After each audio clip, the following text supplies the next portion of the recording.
क्या हाल चाल है मेरे प्यारे प्यारे जीव जंतुओं सर। सब बढ़िया, सब मजे में। आज हम लोग एक नया नवेला चैप्टर शुरू करने वाले हैं जिसका नाम है दोस्तों रेसिडेंशियल स्टेटस।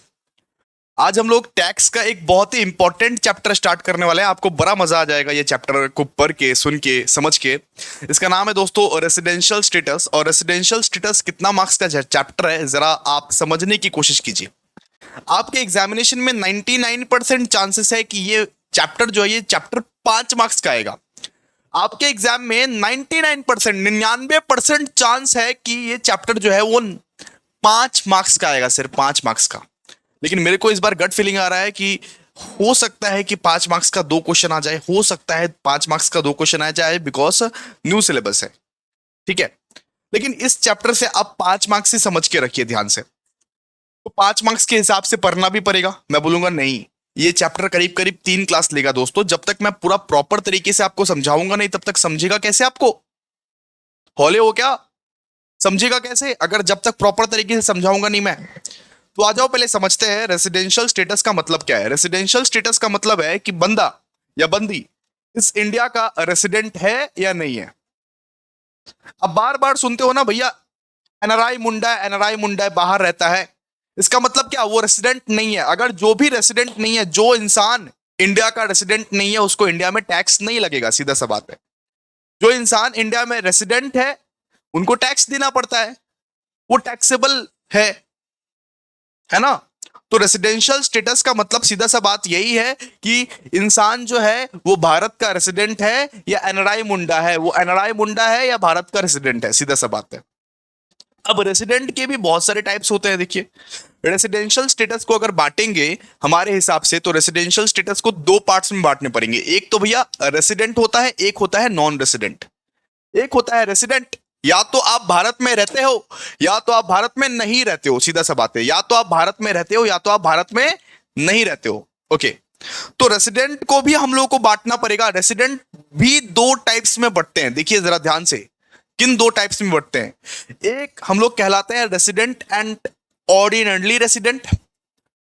यानी कि आप बार बार लगातार आप फॉरेन नहीं जाते हो, आप इंडिया में ही रहते हो। कभी 1-2 बार फॉरेन चले गए तो चले गए, वैसा वाला सिचुएशन है। वैसा वाला अगर सिचुएशन है, मान लीजिए इंडिया में ही रहते हो, इंडिया में ही आपका बिजनेस है, तो आप कहलाते हो दोस्तों resident and ordinary resident. India में ही आप रहते हो, इंडिया में ही आपका बिजनेस है, ज्यादा आप फॉरेन टूर नहीं करते हो, तो आप कहलाओगे दोस्तों रेसिडेंट एंड ऑर्डिनरी रेसिडेंट। ठीक है।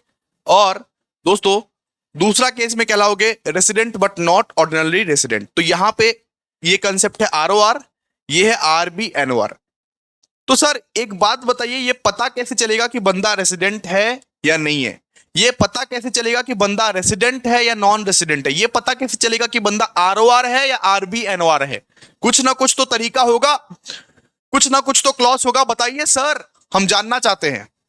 अब पूछने लगे कि ये पता कैसे चलेगा कि रेसिडेंट है या नहीं है, या कितना रेसिडेंट है, या आरओआर है या आरबीएनओआर है, ये सब पे कैसे पता चलेगा? तो इसके लिए दोस्तों यहां पे आप लोगों को आना पड़ेगा, अभिषेक झा क्लासेस के टैक्स क्लास में आपको आना पड़ेगा दोस्तों। आइए अब हम लोग पढ़ना शुरू करते हैं कि कौन से इंडिविजुअल को रेसिडेंट माना जाता है, कौन से इंडिविजुअल को नॉट रेसिडेंट माना जाता है दोस्तों। आइए फटाफट से यहां पे देखिए क्या लिखा हुआ है। An individual said to be resident in India if he satisfy any one of the following 2 basic condition। मतलब यहां पे 2 बेसिक कंडीशन रखे हुए हैं।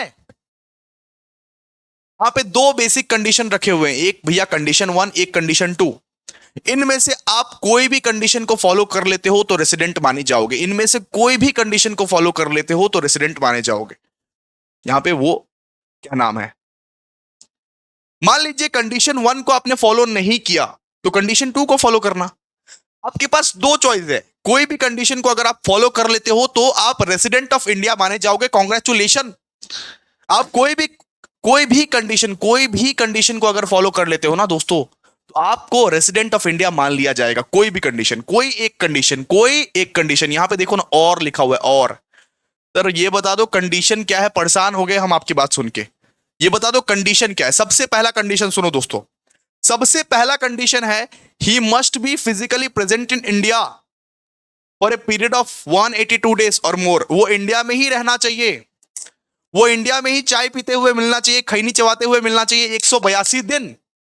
सबसे पहला कंडीशन है दोस्तों कि आपको आपको अपने रिलेवेंट प्रीवियस ईयर में, रिलेवेंट प्रीवियस ईयर कौन सा है, प्रीवियस ईयर कौन सा है भाई, बता तो प्रीवियस ईयर कौन सा है सर, 2023-24। यानी आपको 2023-24 में कम से कम आपने अगर 182 दिन रहा है इंडिया में, 2023-24 में कम से कम 182 दिन इंडिया में आपने अगर बिताया है, इंडिया में अगर रहा है, तो आप रेसिडेंट माने जाओगे दोस्तों। कॉन्ग्रेचुलेशन। आपको कंडीशन नंबर 2 देखने की जरूरत ही नहीं है दोस्तों, बिकॉज आपने कंडीशन नंबर 1 ही फुलफिल कर दिया। आपने अगर 2023-24 में 182 दिन या उससे ज्यादा अगर रहा है इंडिया में, तब आप रेसिडेंट मान लिए जाओगे, मान लिए जाओगे, मान लिए जाओगे। तो कंडीशन नंबर 1 है दोस्तों, he must be physically present in India for a period of 182 days और more during the relevant previous year. तो 182 दिन या उससे ज्यादा आप लोगों को रहना पड़ेगा पिछले साल में, पिछले साल में, पिछले साल में, व्हाट पिछले साल में, व्हाट पिछले साल में।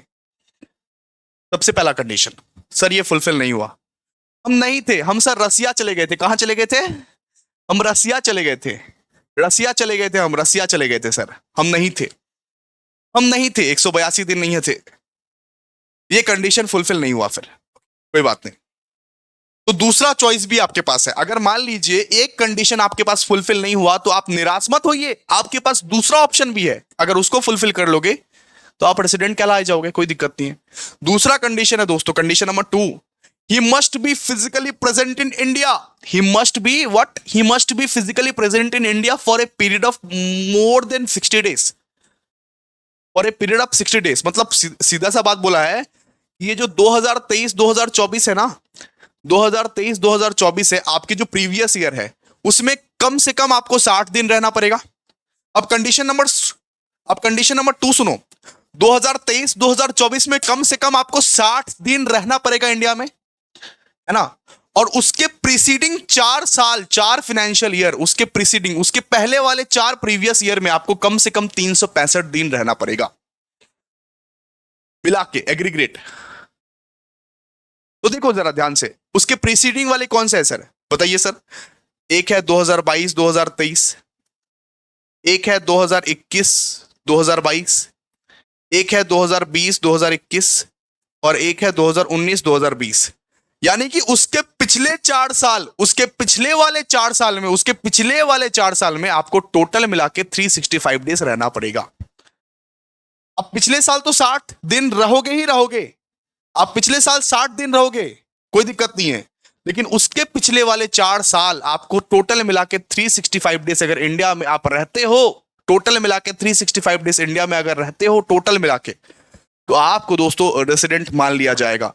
तो ये बताओ कंडीशन नंबर 1 क्या था। कंडीशन नंबर 1 था सर कि 182 दिन या उससे ज्यादा अगर आप पिछले साल में इंडिया में रहते हो, तब ऑटोमेटिकली आप रेसिडेंट मान लिए जाओगे। कंडीशन नंबर 2 की तरफ देखने की कोई जरूरत नहीं है। अब कंडीशन नंबर 2 को देखने की कोई जरूरत नहीं है। अगर कंडीशन नंबर 1 फुलफिल हो गया, 182 दिन या 182 दिन से ज्यादा अगर आप रहते हो प्रीवियस ईयर में, तो कंडीशन नंबर 2 मत देखना, मत देखना भाई, कंडीशन नंबर 2 मत देख। लेकिन दोस्तों अगर मान लो कि आपने कंडीशन नंबर 1 फुलफिल नहीं किया, तो कंडीशन नंबर 2 देखना पड़ेगा उस केस में। उस केस में कंडीशन नंबर 2 क्या बोलता है कि आपका जो इमीडिएटली प्रीसीडिंग फाइनेंशियल ईयर है, सुनो, आपका जो प्रीवियस ईयर है, प्रीवियस ईयर में आपको 60 दिन रहना पड़ेगा। अब कंडीशन नंबर 2 बोलता है कि आपको प्रीवियस ईयर में 60 दिन रहना पड़ेगा, और उसके पिछले वाले जो 4 साल है, उसके पिछले वाले जो 4 साल है, उनमें टोटल मिला के आपको 365 डेज रहना पड़ेगा। उनमें टोटल मिला के आपको 365 डेज रहना पड़ेगा। फिर इस केस में आपको रेसिडेंट माना जा सकता है। या तो आप कंडीशन नंबर 1 फॉलो कर लो, या तो कंडीशन नंबर 2 फॉलो कर लो। कोई भी फॉलो करोगे, कोई भी कंडीशन फॉलो करोगे, कोई भी कंडीशन फॉलो करेगा, तुमको रेसिडेंट मान लिया जाएगा, तुमको रेसिडेंट मान लिया जाएगा। बताओ, वापस से बताओ, कंडीशन नंबर 1 क्या है। कंडीशन नंबर 1 है सर कि 182 दिन या उससे ज्यादा अगर प्रीवियस ईयर में हम रह गए, तो हमको रेसिडेंट मान लिया जाएगा। अगर मान लो ये फॉलो नहीं हुआ सर, कंडीशन नंबर 1 फॉलो नहीं हुआ मान लीजिए, तो आपके पास और एक चॉइस है दोस्तों, और एक चॉइस ये है, he must be physically present in India for a period of 60 days और more during the relevant tax year. यानी पिछले साल 2023-24 में आपको 60 दिन रहना पड़ेगा, 60 दिन कम से कम रहना पड़ेगा। और उसके पिछले 4 साल यानी 2022-23, 2021-22, 2020-21, 2019-20 में टोटल मिला के आपको 365 डेज रहना पड़ेगा। ठीक है, कोई भी कंडीशन फॉलो कर लो, कोई भी कंडीशन आपको मान लिया जाएगा आप रेसिडेंट हो। कोई भी कंडीशन फॉलो कर लो, एक कंडीशन 2, कोई भी कंडीशन फॉलो कर लो, आपको मान लिया जाएगा आप रेसिडेंट हो। देखिए अब कंडीशन 2 के ना, अब ये जो कंडीशन 2 हम लोग पढ़े अभी, कंडीशन 2 का ना कुछ एक्सेप्शन है। कुछ लोगों पे कंडीशन 2 नहीं लगता है, कुछ लोगों पे कंडीशन 2 नहीं लगता है। सुनो ना हम क्या बोलना चाहते हैं, सुनो ना पहले सुनो ना। कुछ लोगों पे, लिखो यहां पे लिख के रखो, कुछ लोगों पे कंडीशन 2, कुछ लोगों पे कंडीशन 2 नहीं लगता। हिंदी में लिख कर रखो भाई, कुछ लोगों पे कंडीशन 2 नहीं लगता, सिर्फ उनके लिए कंडीशन 1 ही अप्लीकेबल है, सिर्फ उनके लिए कंडीशन 1 ही अप्लीकेबल है। कुछ लोगों पे कंडीशन 2 नहीं लगता, बात समझो। वो लोग कौन कौन से हैं सर? सबसे पहले N Indian citizen who leaves India during the previous year for employment outside India. मान लो कि 2023-24 में मैंने इंडिया को छोड़ दिया बिकॉज मुझे बाहर में नौकरी मिल गई। फॉर एम्प्लॉयमेंट पर्पस आप इंडिया के बाहर जा रहे हो, 2023-24 मुझे नौकरी मिल गई और मैं एम्प्लॉयमेंट पर्पस के लिए बाहर जा रहा हूं इंडिया से, तो मेरे लिए कंडीशन 2 अप्लीकेबल नहीं होगा। मेरे लिए कंडीशन 2 क्या होगा? अप्लीकेबल नहीं होगा। मेरे लिए सिर्फ कंडीशन 1 अप्लीकेबल हुआ। 182 दिन रहा तो मैं रेसिडेंट, नहीं रहा तो नॉन रेसिडेंट, सीधा सा बात है। आप कंडीशन नंबर 1 फॉलो करो, 182 दिन रहा तो आप रेसिडेंट हो, या नहीं रहा तो रेसिडेंट नहीं हो, सीधा सा बात है। अगर आप एम्प्लॉयमेंट के लिए बाहर जा रहे हो प्रीवियस ईयर में, Indian citizen who leaves India during the previous year for employment outside India. ठीक है, दूसरा an Indian citizen who leaves India during previous year as a crew member of Indian ship. देखो ship में जो जाते हैं ना, शिप में जो काम वाम करने के लिए जाते हैं ना, तो 6-8 महीना सिर्फ बाहर ही रहता है। 6-8 महीना, 9 महीना, 10 महीना सिर्फ बाहर ही रहता है। 6-8 महीना के बाद ही आएगा सीधा। एक बार आप शिप में अगर कदम रखे, आप शिप के अगर मेंबर हो तो समझ पाओगे। एक बार अगर शिप में अगर मतलब कि कदम रखे तो 6-8 महीने के बाद ही वो शिप वापस आएगा। An Indian citizen who leaves India during previous year as a crew member of Indian ship। अगर मान लीजिए आप इंडियन शिप के क्रू मेंबर है, तो फिर आपके लिए कंडीशन 2 एप्लीकेबल नहीं है। कंडीशन 2 आपके लिए कुछ नहीं है। आप 182 दिन अगर प्रीवियस ईयर में रहे तो आप रेसिडेंट, नहीं तो नॉन रेसिडेंट। सिर्फ और सिर्फ कंडीशन नंबर 1 ही है। एक ही ऑप्शन है आपके पास, मतलब सीधा सा बात है, इंडियन हिसाब से आपको टैक्स नहीं देना पड़ेगा। आप टैक्स देने से बच गए। रेसिडेंट कहलाओगे तो टैक्स भी तो देना पड़ेगा, तो आपको टैक्स नहीं देना पड़ेगा। कॉन्ग्रेचुलेशन, अच्छी बात है ना ये। आप रेसिडेंट नहीं कहला रहे हो उस साल में, उस साल का टैक्स आपको नहीं देना पड़ेगा इंडियन गवर्नमेंट को। समझिए ध्यान से, अच्छी बात है ये। बुरी बात नहीं है रेसिडेंट कहलाना और नॉन रेसिडेंट कहलाना। आप इमोशन के चक्कर में पड़े रहते हो, है ना। तो अगर मान लीजिए आप क्रू मेंबर हो इंडियन शिप का, तो आपके लिए दोस्तों कंडीशन 2 लागू नहीं करेगी। और दोस्तों थर्ड एक्सेप्शन है Indian citizen or a person origin who comes to visit India during previous year. मतलब मान लो कि एक इंडियन ओरिजिन का आदमी, एक इंडियन सिटीजन या इंडियन ओरिजिन का आदमी जस्ट प्रीवियस ईयर अपने फैमिली बच्चों से मिलने के लिए आया है, तो उसको भैया उस पे कंडीशन 2 एप्लीकेबल नहीं होगा। बात समझिए ध्यान से। अच्छा सर, इंडियन ओरिजिन का आदमी कौन होता है? जरा समझिए ध्यान से आप लोग। A person is deemed to be Indian origin if he or either of his parents or any of his grandparents was born in undivided India. मान लीजिए आपके पापा इंडियन थे दोस्तों, आप ये लेक्चर दोस्तों बांग्लादेश से देख रहे हो। मान लीजिए आपके पापा इंडियन थे, ठीक है, आपके पापा इंडियन थे, लेकिन आप अभी फिलहाल में बांग्लादेश में रह रहे हो। तो अचानक से एक दिन पापा ने बोला कि जाओ इंडिया एक बार घूम के आ जाओ। आप लोग, आपके पापा या आपके दादाजी ने बोला कि जाओ इंडिया एक बार घूम के आ जाओ। तो आप लोग जो आओगे ना, तो आप लोगों के लिए कंडीशन नंबर 2 एप्लीकेबल नहीं है, सीधा सा बात है। आप लोग जो आओगे ना, क्योंकि आप लोग तो इंडियन सिटीजन हो ही नहीं, आप लोग तो बांग्लादेश में रहते हो। लेकिन इंडियन ओरिजिन किसको बोला जाता है? इंडियन ओरिजिन उसको बोला जाता है कि चाहे मैं अनडिवाइडेड इंडिया से हूं, या तो मैं अनडिवाइडेड इंडिया से हूं, या तो मेरे पेरेंट्स इस कंट्री से है, या तो मेरे ग्रैंड पेरेंट्स इस कंट्री से है, या तो मेरे नाना जी, नानी जी, या तो दादाजी दादी जी इस कंट्री से हैं। ठीक है, समझे ध्यान से आप लोग। मान लो एक एग्जांपल सुरेश का एग्जांपल लेते हैं। सुरेश का एग्जांपल लेते हैं, समझो ध्यान से आप लोग। सुरेश का जन्म हुआ दोस्तों पाकिस्तान में। सुरेश का जन्म कहां पे हुआ? पाकिस्तान में। वो हिंदू है, वो हिंदू है, वो हिंदू है, वो हिंदू है। जब डिवाइड हो रहा था तो सुरेश के जो दादाजी थे ना, सुरेश के दादाजी थे वो बिछड़ गए। सुरेश के दादाजी कहां के थे? सुरेश के जो ग्रैंडफादर थे, सुरेश के जो ग्रैंडफादर थे वो इंडिया के थे। वो कहां के थे? इंडिया के थे, इंडिया के थे। लेकिन जब डिवाइड हुआ वो लोग पाकिस्तान शिफ्ट हो गए। फिर उस अनडिवाइडेड इंडिया में सुरेश के जो ग्रैंडफादर थे वो इंडिया में रहते थे, लेकिन जब डिवाइड हुआ तब वो पाकिस्तान शिफ्ट हो गए। अब सुरेश कभी जाएगा इंडिया में, सुरेश मान लो कभी कभी जाएगा इंडिया में, तो सुरेश को बोला जाएगा इंडियन ओरिजिन। क्यों बोला जाएगा इंडियन ओरिजिन? क्योंकि सुरेश के दादाजी इंडिया के थे। सुरेश के दादाजी इंडिया के थे, इंडियन सिटीजन नहीं, इंडियन ओरिजिन। इंडियन ओरिजिन कहा जाएगा, समझो ध्यान से। इंडियन ओरिजिन कहा जाएगा, इंडियन ओरिजिन कहा जाएगा सुरेश को, इंडियन सिटीजन नहीं। A person is deemed to be Indian origin if he or either of his parents or any of the grandparents, मतलब या तो तुम्हारे पेरेंट्स, या तो तुम्हारे ग्रैंडफादर, ग्रैंडमदर, मामा नहीं, मामा तो नहीं, मतलब कि नाना नानी, दादा दादी। इसमें कौन कौन आते हैं देखो, इसमें आता है दादा दादी। सुनो एक मिनट, इसमें आते हैं आपके दादा। लिखिए मेरे साथ, इसमें आते हैं आपके दादाजी, इसमें आते हैं आपके नाना जी, या तो दादा दादी, नाना नानी और मम्मी पापा आते हैं, मम्मी पापा आते हैं।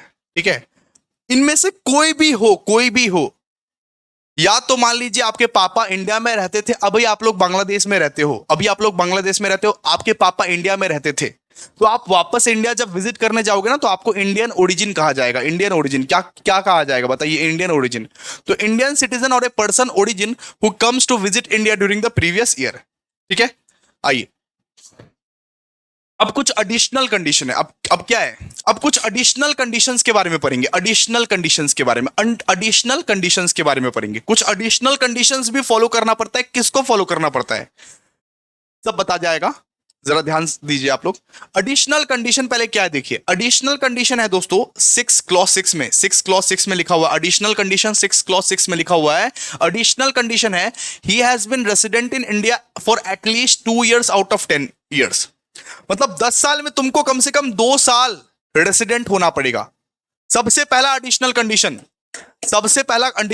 कंडीशन आरओआर बनने के लिए, ROR resident but ordinary resident बनने के लिए, आरओआर बनने के लिए, सुनो, आरओआर बनने के लिए एडिशनल कंडीशन कि कम से कम 10 साल में आपको 2 साल रेसिडेंट रहना पड़ेगा, immediately presiding the relevant financial year. मतलब पिछले साल से ही काउंट हो जाएगा, है ना।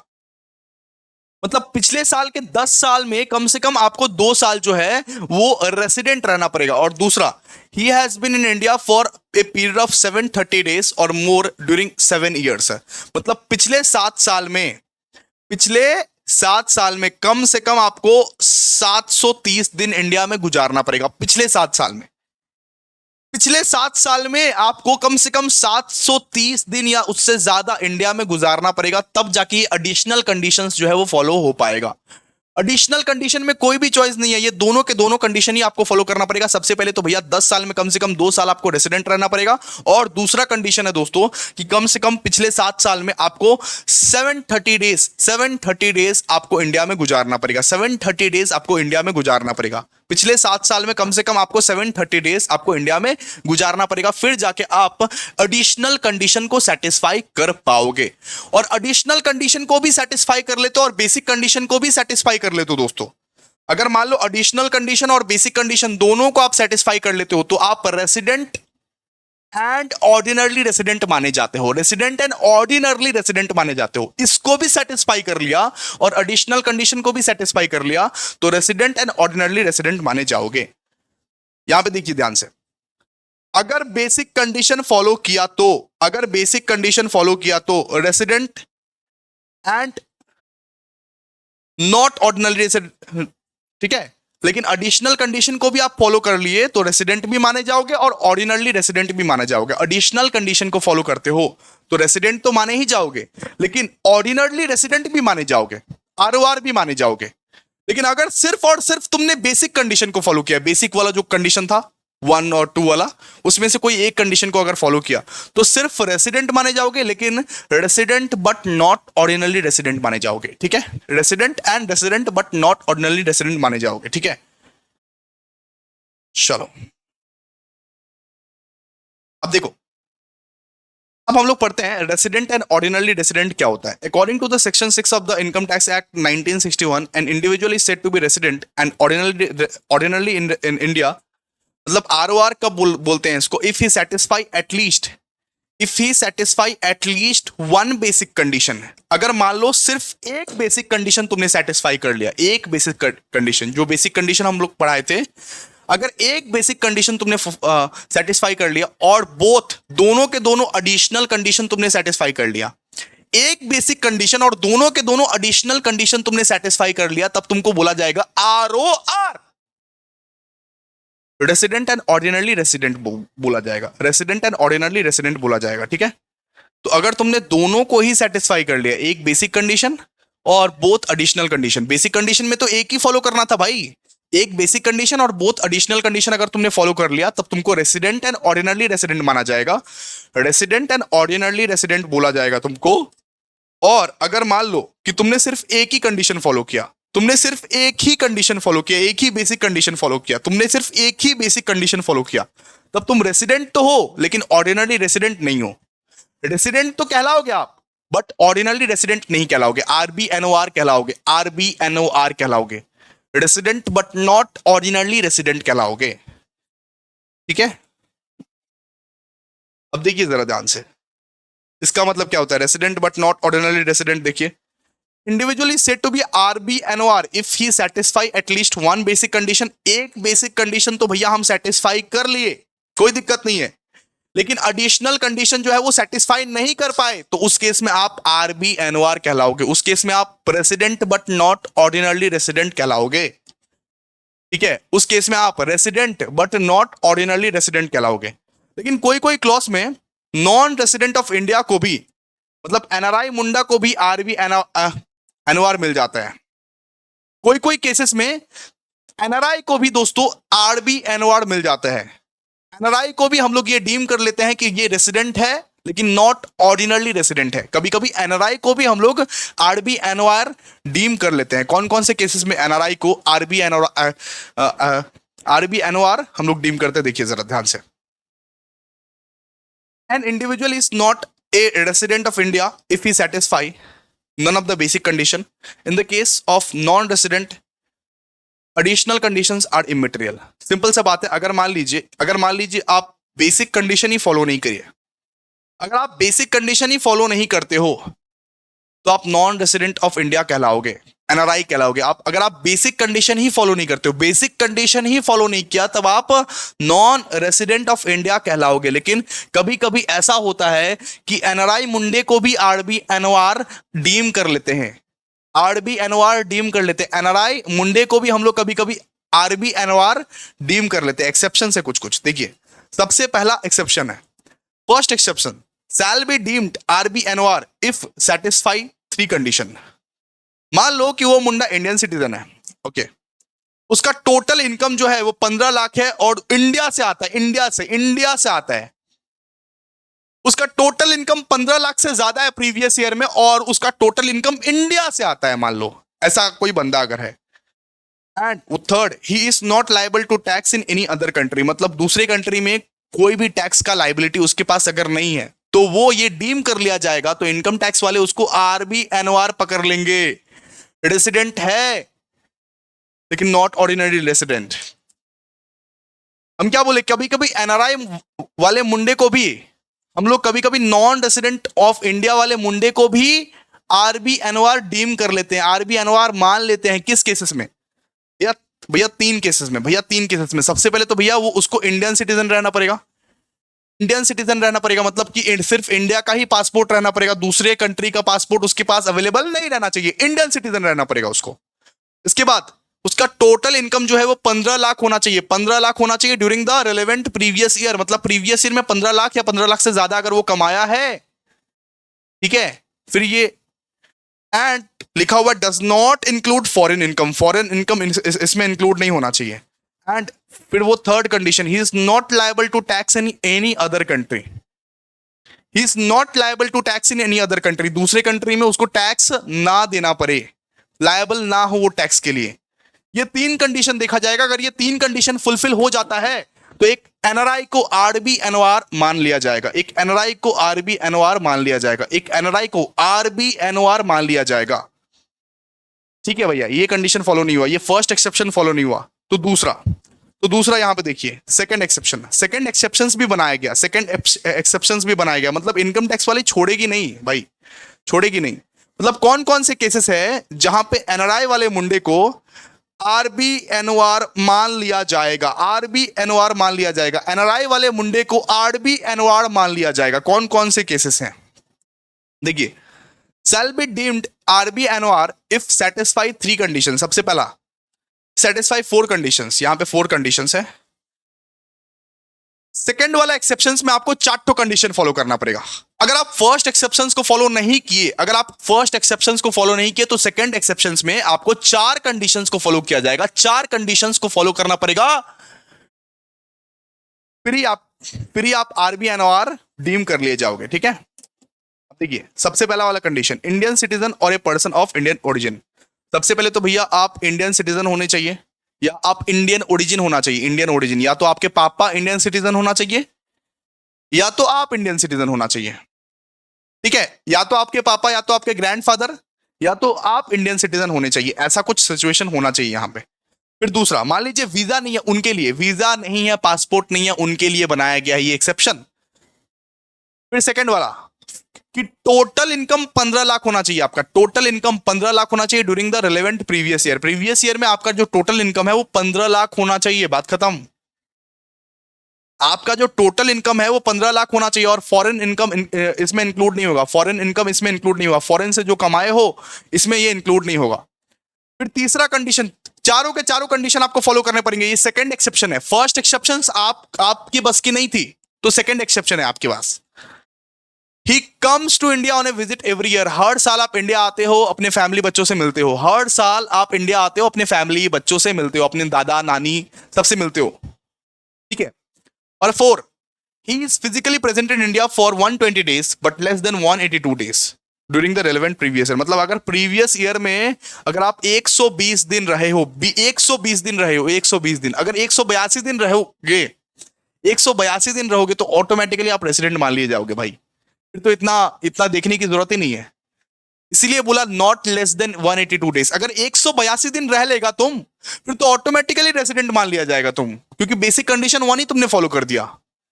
लेकिन मान लो कि अगर तुम सिर्फ 120 दिन रहे हो पिछले साल तो आपको ये तीन कंडीशंस भी फॉलो करने पड़ेंगे कि आप इंडियन सिटीजन रहना चाहिए, इंडियन ओरिजिन के रहने चाहिए, आपके टोटल इनकम जो है वो 15 लाख होने चाहिए प्रीवियस ईयर में, ठीक है, प्रीवियस ईयर में, और आप हर साल अपनी फैमिली बच्चों से मिलने के लिए आते हैं। He comes to India on a visit every year.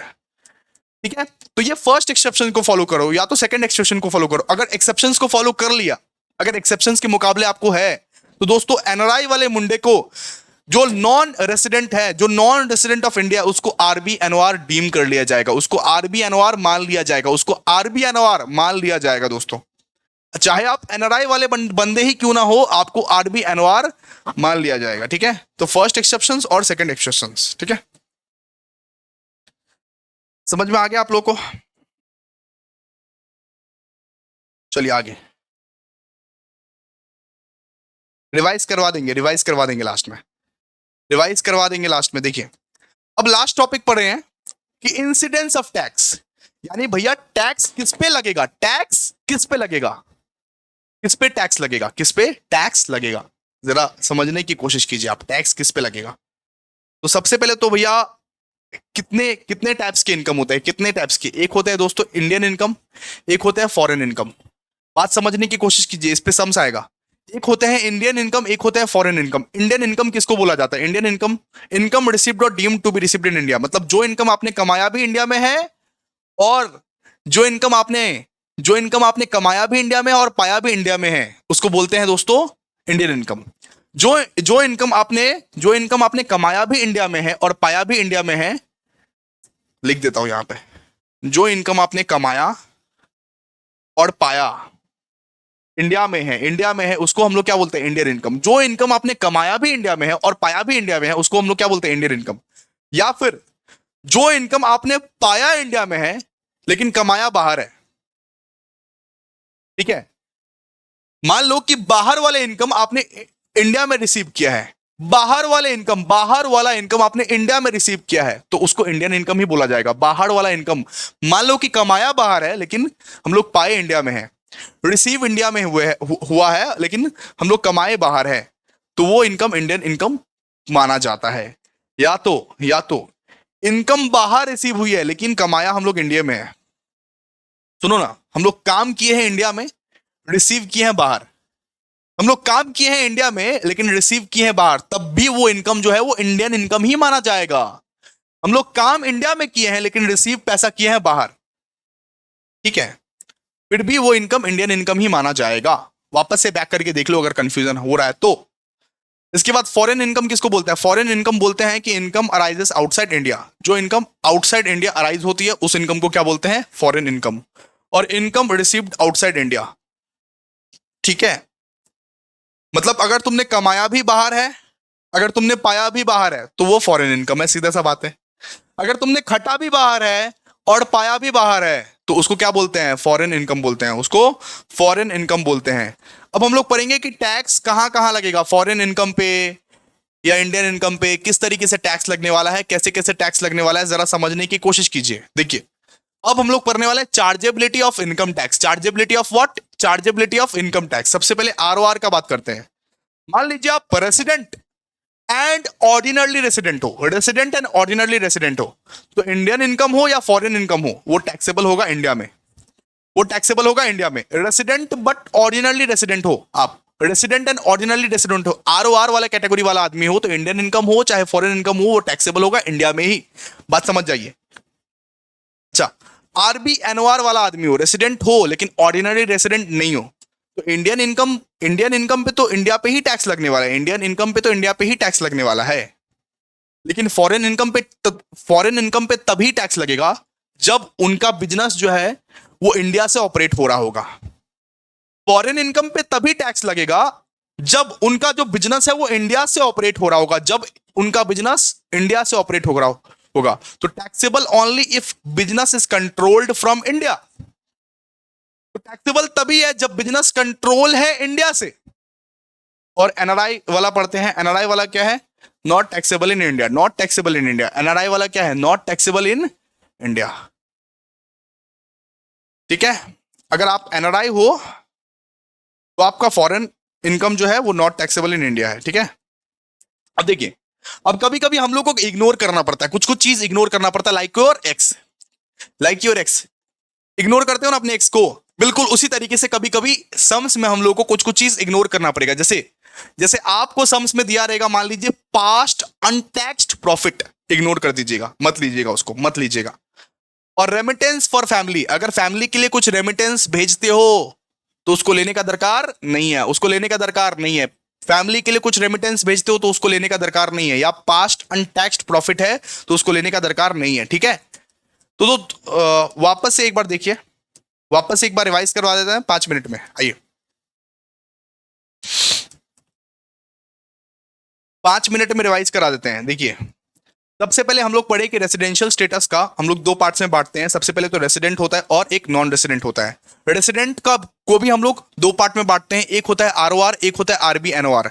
ROR मतलब रेसिडेंट एंड ऑर्डिनरी रेसिडेंट, और आरबीएनओआर मतलब resident but not ordinary resident, ठीक है। इसके बाद देखिए जरा ध्यान से, एक इंडिविजुअल को तभी रेसिडेंट बोला जाता है, एक इंडिविजुअल को तभी रेसिडेंट बोला जाता है जब वो दो बेसिक कंडीशन में से कोई एक बेसिक कंडीशंस को फॉलो करे। सबसे पहला कंडीशन कि 182 दिन या उससे ज्यादा उसको रहना पड़ेगा प्रीवियस ईयर में, 182 दिन या उससे ज्यादा रहना पड़ेगा उसको प्रीवियस ईयर में। और कंडीशन नंबर 2 है कि वो प्रीवियस ईयर में रहा है 60 डेज, और उसके पिछले वाले 4 फाइनेंशियल ईयर जो है, उसके पिछले वाले 4 फाइनेंशियल ईयर जो है उसमें एग्रीगेट वो 365 डेज रहा है।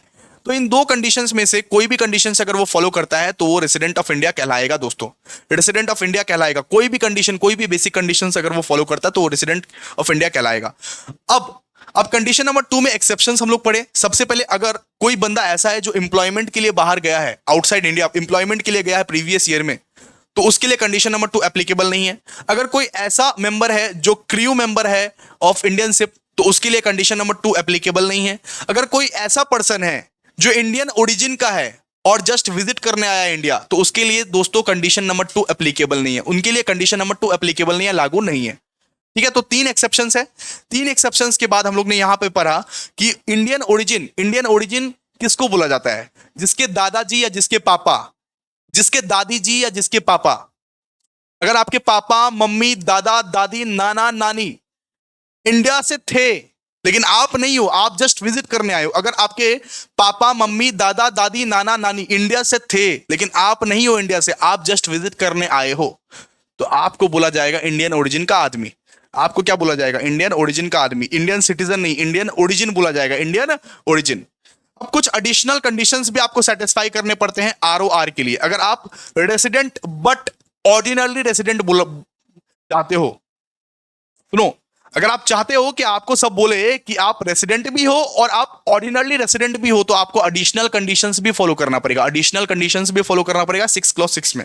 तो एडिशनल कंडीशंस ये है कि 10 साल में, पिछले 10 साल में आपको 2 साल रहना पड़ेगा, ठीक है, और पिछले 7 साल में आपको 730 दिन कम से कम रहना पड़ेगा, immediately preceding the relevant previous year, मतलब रेलेवेंट प्रीवियस ईयर के पिछले वाले, यानी कि 2023-2024 है ना, 2023-2024 आपका रेलेवेंट प्रीवियस ईयर है ना। प्रीवियस ईयर कौन सा है? 2023-2024।